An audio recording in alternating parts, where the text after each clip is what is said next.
Assalamualaikum warahmatullahi wabarakatuh. Halo semua, perkenalkan saya Ratna Dwi Cahyati dari kelas 12 Perbankan Syariah 1. Di sini saya akan membahas tentang hak paten. Mau tahu penjelasannya? Simak bareng-bareng yuk. Sebelum kita masuk pada penjelasan hak paten, kita mesti tahu dulu nih, sebenarnya apa sih hak kekayaan intelektual? Dilansir dari laman haki.co.id, yang dimaksud dengan hak kekayaan intelektual adalah seperangkat hak eksklusif yang diberikan kepada seseorang yang telah menghasilkan ciptaan dari buah pikirannya. Nah, hak kekayaan intelektual sendiri sebenarnya dibagi atas dua. Yang pertama, hak cipta. Dan yang satu lagi adalah hak kekayaan industri. Di dalam hak kekayaan industri ini, terdapat hak merek, hak paten, hak desain industri, hak cipta, hak indikasi geografis, hak rahasia dagang, dan hak desain tata letak sirkuit terpadu. Setelah mengetahui apa itu hak kekayaan intelektual, kita akan membahas definisi, syarat, dan cara mendaftar hak paten. Hak paten itu sudah diatur dalam Undang-Undang Nomor 13 Tahun 2016. Yang dimaksud dengan hak paten adalah hak eksklusif yang diberikan oleh negara kepada pencipta atas hasil ciptaannya di bidang teknologi untuk melaksanakan sendiri ciptaannya atau memberi izin kepada orang lain untuk melaksanakannya selama waktu tertentu. Dengan kata lain, hak paten bertujuan melindungi inventor atau pencipta agar ia memiliki kuasa dalam mengembangkan dan mengeksploitasi ciptaannya sendiri. Pihak lain tanpa seizin pencipta tidak dibolehkan melakukan hal itu, apalagi untuk diperjualbelikan dan memperkaya suatu pihak. Ingat ya teman-teman, ciptaan yang dimaksud adalah ciptaan di bidang teknologi. Namun, tidak semua ciptaan di bidang teknologi bisa didaftarkan hak patennya. Syarat ciptaan hak paten apa aja sih? Syarat ciptaan yang bisa dipatenkan ialah: pertama, ciptaan yang hendak didaftarkan hak patennya haruslah sesuatu yang baru. Suatu ciptaan dianggap baru jika tidak sama dengan ciptaan yang sudah terdaftar. Suatu ciptaan juga tidak akan dianggap baru jika pernah dipublikasikan, baik melalui media maupun dipertunjukkan dalam pameran atau semacamnya. Yang kedua, mengandung langkah inventif.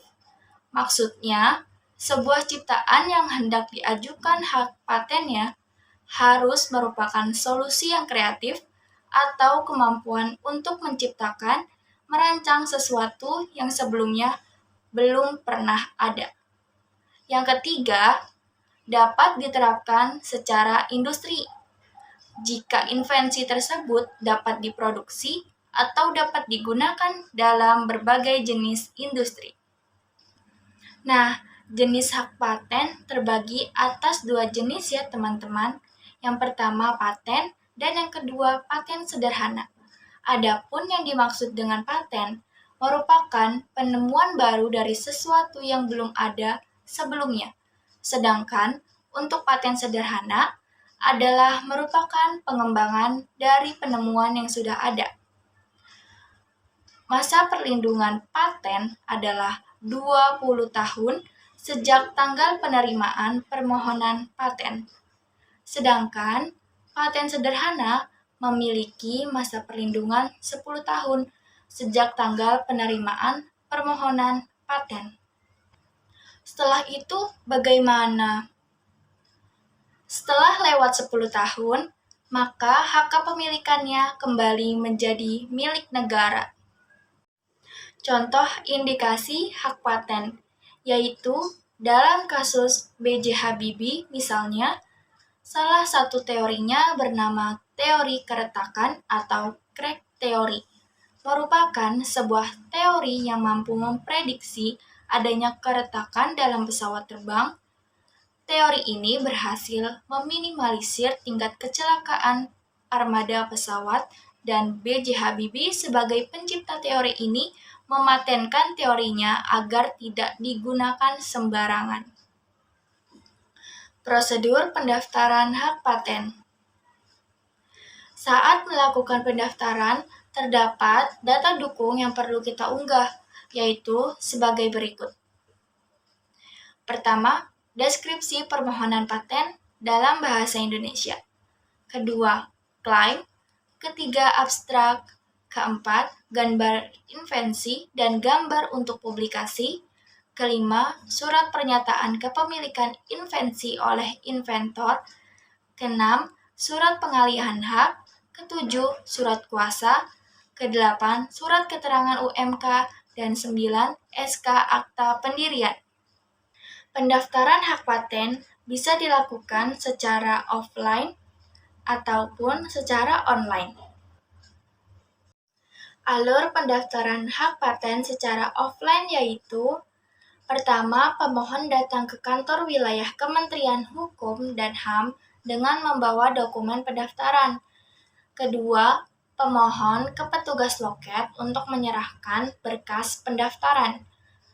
Ketiga, petugas memeriksa kelengkapan berkas permohonan pendaftaran.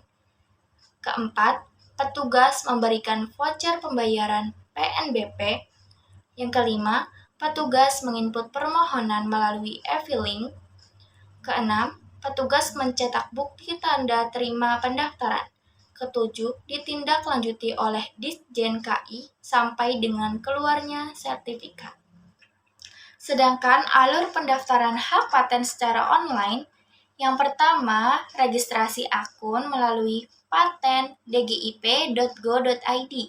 Selanjutnya, pilih buat permohonan baru untuk membuat permohonan baru. Kemudian, unggah data, yaitu data dukung yang dibutuhkan. Kemudian, isi formulir. Isilah formulir yang tersedia. Langkah selanjutnya yaitu lakukan pembayaran dengan klik pemesanan kode billing paten. Dan juga lakukan pembayaran dengan klik pemesanan kode billing substantif. Klik selesai jika dirasa semua sudah diisi dengan benar. Permohonan sedang diproses, tunggu sertifikat terbit.